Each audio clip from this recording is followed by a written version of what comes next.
lahat ng bagay, di ba? Acknowledgement and recognition of the problem is the first step.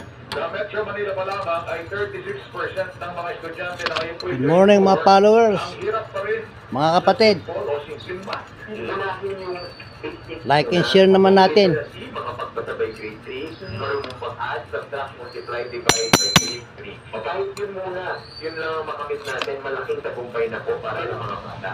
Yun o, divide, mag-add, multiply, 1 plus 1.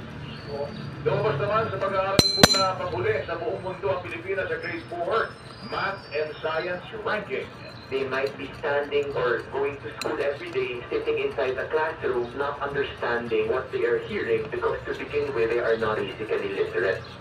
Tinig po ni Dr. Carol Marquis, ang Executive Director ng 2nd Congressional Commission on Education o EDCOM2.